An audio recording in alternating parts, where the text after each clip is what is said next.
Donc voilà, ça fait depuis mars dernier, si je ne me trompe pas, que je vous avais promis une vidéo sur le temps, donc on peut dire que j'ai pris mon temps. Le problème avec la question du temps, c'est que c'est un petit chouïa compliqué. C'est pas comme si j'essayais de comprendre ce que c'était que le gluten. Ah ben voilà, enfin un peu de clarté. Bon, par contre, ça n'a absolument rien à voir avec le sujet.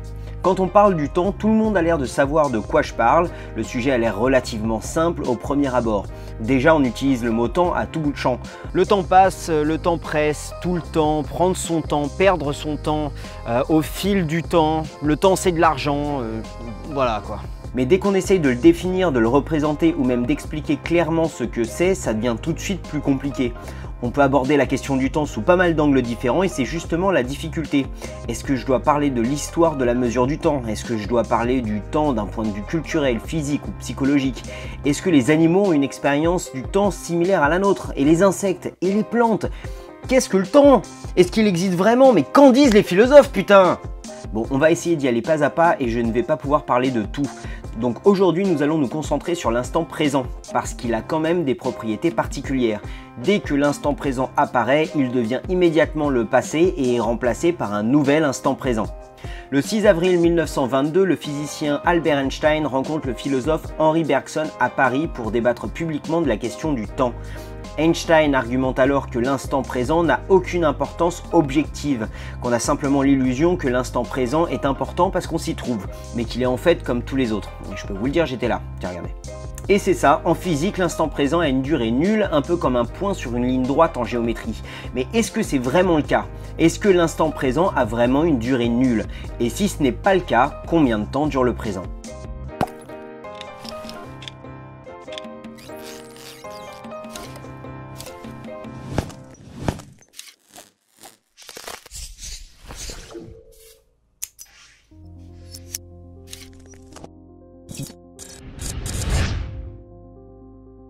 Le truc avec le temps, c'est qu'on n'a pas vraiment le choix que d'en faire l'expérience à travers les yeux d'un être humain. Enfin, je peux toujours demander à mon chat, mais la conversation est généralement limitée sur les gros sujets philosophiques.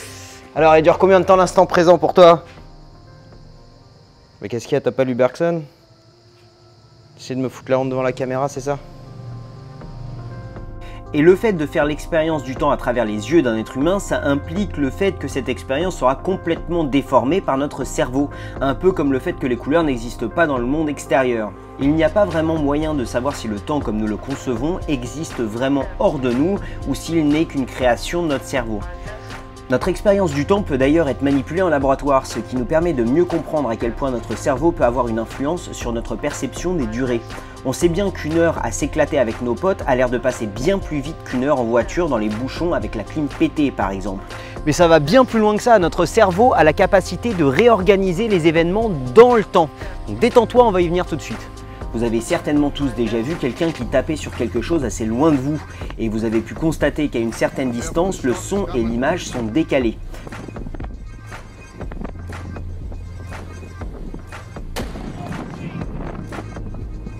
Donc j'ai toujours pensé que ça avait à voir avec le fait que la lumière voyageait plus vite que le son, et c'est vrai, c'est carrément ça, mais il y a quelque chose de plus qui va nous intéresser particulièrement aujourd'hui. Instinctivement, je me suis dit que si j'observais quelqu'un proche de moi taper sur quelque chose et que je me reculais progressivement, le son et l'image se décaleront graduellement. Mais c'est justement pas le cas. Ce qu'il se passe en réalité, c'est que tant qu'on reste dans une zone d'environ 33 mètres, le son et l'image seront synchro.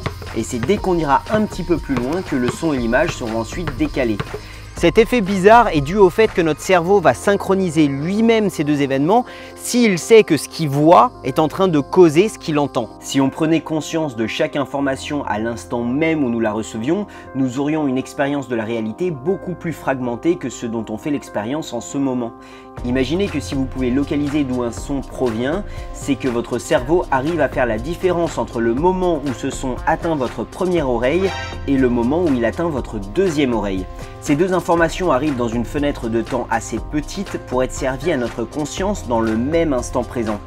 Et la différence de temps sera traduite par une géolocalisation au lieu d'entendre deux fois le même son. Un autre test que vous pouvez faire, c'est de vous toucher le gros doigt de pied et votre nez en même temps.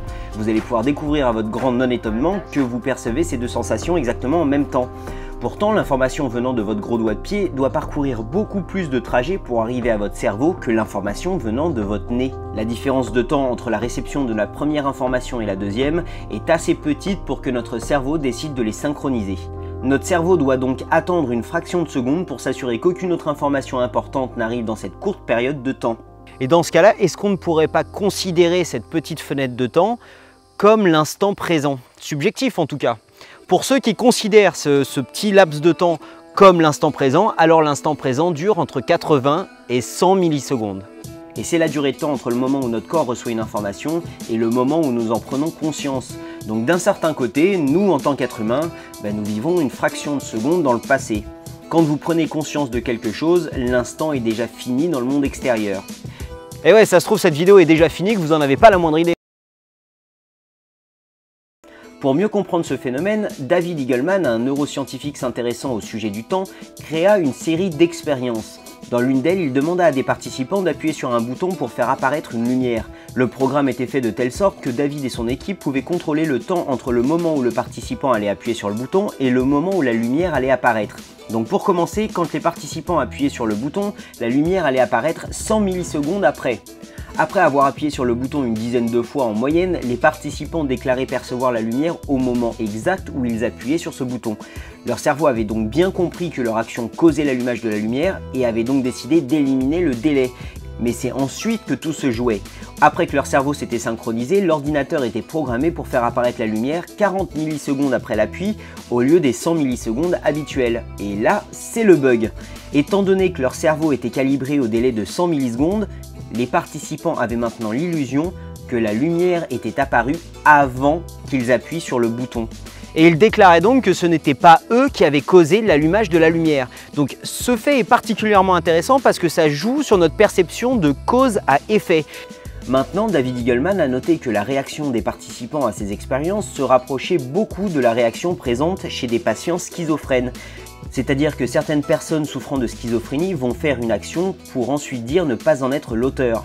Nous pouvons prendre en exemple les voix que certains schizophrènes entendent. David argumente que ça pourrait être un problème de calibration du temps. Vous savez que nous sommes constamment en train de nous parler à nous-mêmes dans notre propre tête tout au long de la journée. Mais si notre cerveau avait des problèmes pour calibrer les événements dans le temps, il se peut que nous ayons l'illusion d'entendre les voix avant d'avoir la sensation de les générer nous-mêmes. C'est-à-dire qu'on attribuerait les voix dans notre tête à quelqu'un ou quelque chose d'autre que nous-mêmes. Cette hypothèse nécessite beaucoup d'expériences supplémentaires pour être vérifiée, mais si elle s'avère être correcte, ça pourrait vouloir dire qu'une approche complètement différente pourrait être adoptée pour traiter certaines formes de schizophrénie. David Eagleman suggérait même la création de simples jeux vidéo pour aider à la recalibration appropriée des événements dans le temps, au lieu de traiter le problème avec des médicaments onéreux et peu efficaces. Donc je vous laisse avec cette idée pour aujourd'hui. Pour la prochaine vidéo sur le temps, par contre, on va commencer à parler des distorsions de temps.